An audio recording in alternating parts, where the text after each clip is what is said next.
ለመጀመሪያ ጊዜ የሰው ልጅ የሞት ቅጣት የሚቀጣበት ሆኖ ጥቅም ላይ መዋል የጀመረው በዓለማችን ፐርሺያ ወይም ፓሪስ ውስጥ እንደሆነ ታሪክ ይናገራል።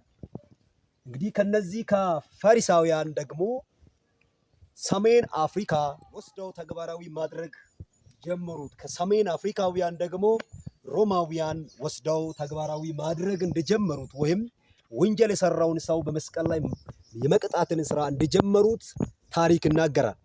እንግዲህ ጌታችን ኢየሱስ ክርስቶስ ከዛሬ 2018 ዓመት በፊት ወደ ምድር መጥተው ስለ ሰው ልጆች ኃጢአትና በደል በመስቀል ላይ ተሰቅሎ እንደሞተ የእግዚአብሔር ቃል ይናገራል።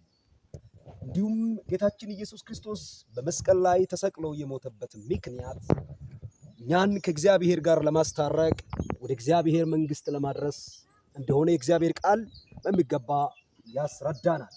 ጌታችን ኢየሱስ ክርስቶስ በእንጨት ላይ የሚሰቀል የተረገመ ነው እንደሚል ስለኛ በደልና ኃጢአት በእንጨት ላይ በመሰቀል ከሕግ እርግማን እኛን እንዲዋጃ የእግዚአብሔር ቃል ያስተምረናል። ለጌታችን ለኢየሱስ ክርስቶስ ክብር ከዘላለም እስከ ዘላለም ይሁንለት፣ አሜን።